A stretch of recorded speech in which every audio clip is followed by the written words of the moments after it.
I'm Dr. Barker, and this is Holding Space. I have a guest star this week. This is one of my coworkers, Keelanny Noble, and she is going to be joining us as we talk about something that we do hear a lot about. One of the major things that people come in with is either depression or anxiety, and anxiety sometimes goes with dissociation. And dissociation can be there's a lot of different definitions and what it means, but we can talk about some of those. And have you had experience working with people with anxiety and dissociation? Yes. Well, again, my name is Keelanny Noble. I'm a licensed associate counselor, so I'm still kind of what some people would call a baby therapist in a sense. And so I'm still learning. But yes, I have worked with individuals with anxiety and depression. Okay. Okay. As far as dissociation, have you had people who have complained about feeling that? Yes, I would say that I have had people who complain about that, who have talked about their how they deal with it, how they cope with it, and how they use it as a way to kind of try to not acknowledge what's going on in the world around us or what's going on in their own lives. I think that's an interesting point. A lot of people see it as purely a negative thing. Sure, it doesn't feel good. I've experienced it a couple of times when I've been overstimulated. I remember once going into my kid's high school, and right as the bell rang and they were starting to like flood the hallways, and all of a sudden there was just like so much stimulation that I could feel myself just kind of like retreating down this tunnel. And it felt really strange. I felt almost like I was not standing on firm ground anymore, and none of this was real. It can be a very alarming sort of thing. And so, yeah, I mean, in that case, it took me away from the scary thing, but at the same time, the dissociation was kind of scary also. Yeah, and I feel like with that example you gave, it can also kind of make you think about what some kids are experiencing when they experience something like that for the first time. You were specifically talking about the school, and with some kids, call them like big feelings, and they don't really know how to express or feel those emotions. And so maybe dissociation like that can start even earlier. Yeah, that's true. I mean, there is no age for when anxiety begins. It can begin any time, and dissociation can also happen at any time. I know that for some people, they hear the word dissociation and they start thinking dissociative identity disorder, multiple personalities.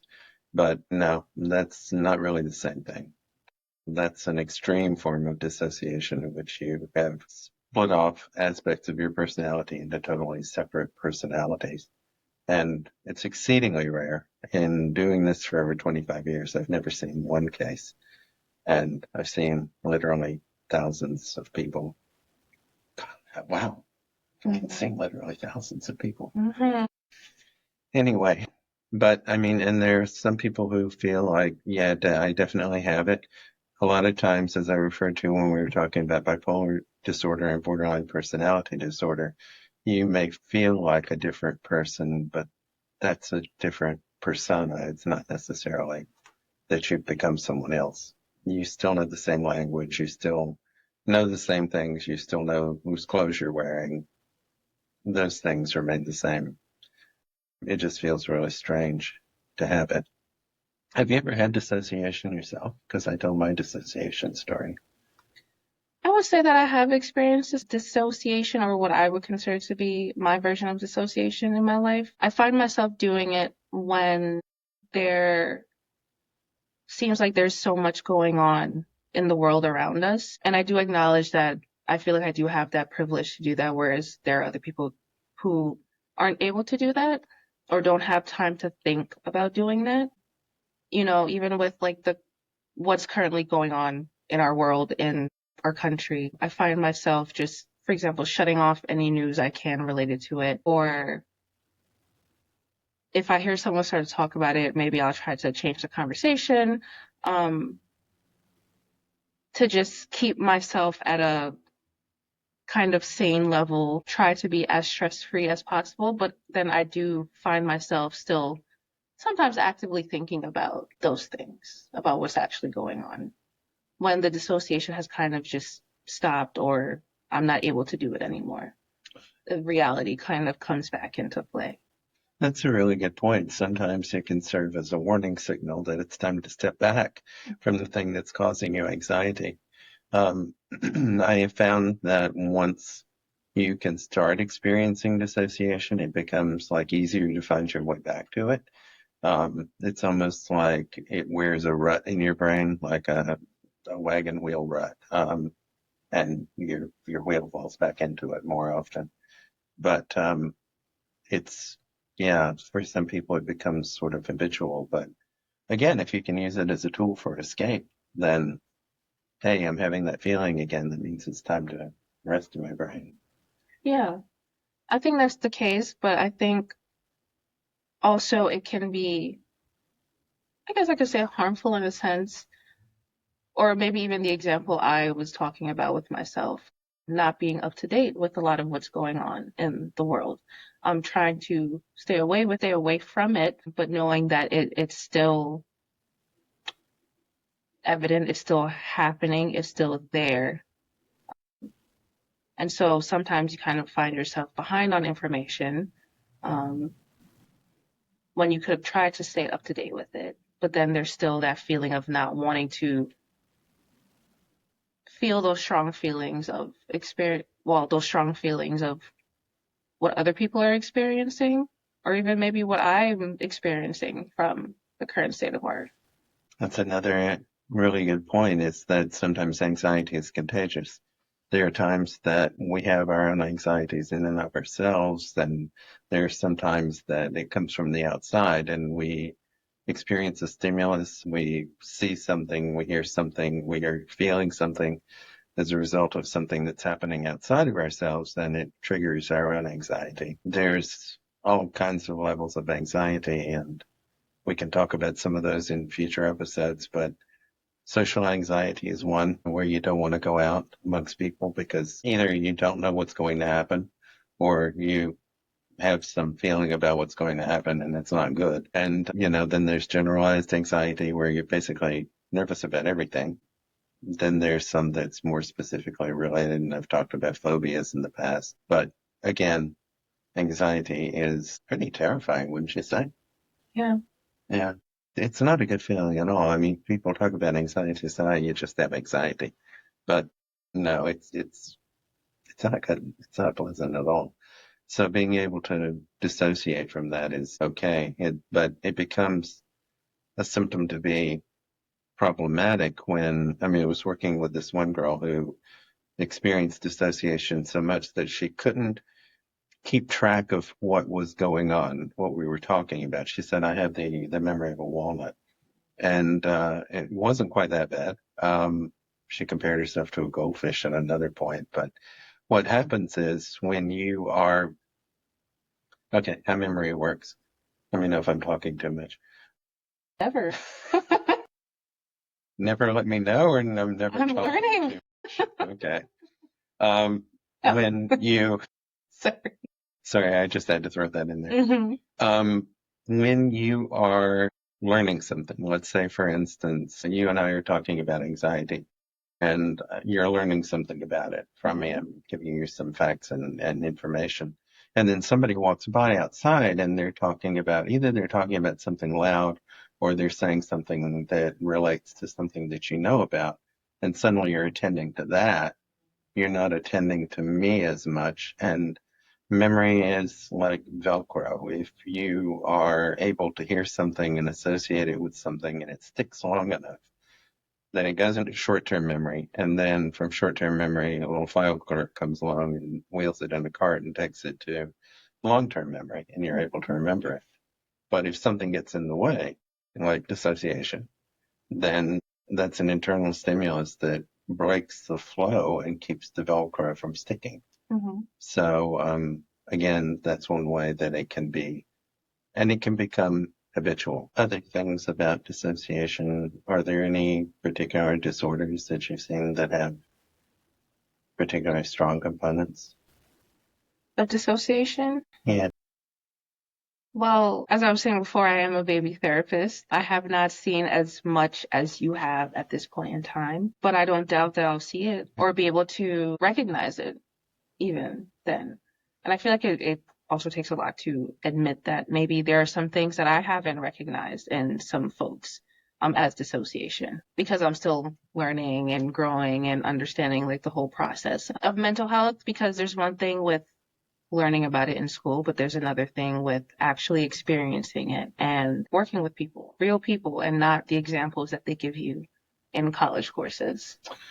Yeah, I'm glad to hear you making a commercial for that because sometimes I found that people who are new are come in with some preconceived notions about what things are. And it's quite a difference between hearing about it in a college course and being able to associate it with something that you see in front of you. You get theory in school and you get practice out in the world. Trauma also can create dissociation, experiencing something and then it being triggered by something that you're seeing and, or experiencing or hearing. And, again, you learn to avoid that if it's something that's really traumatic. You don't want to hear about this stuff in the news because it raises your anxiety.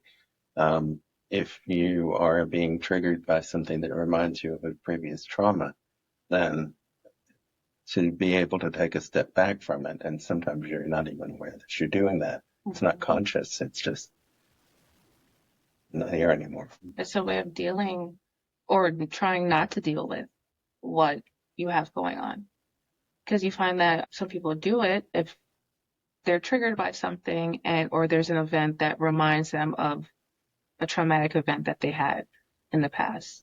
That's where dissociation comes in and it allows them to kind of just not think about it or feel what they initially felt in that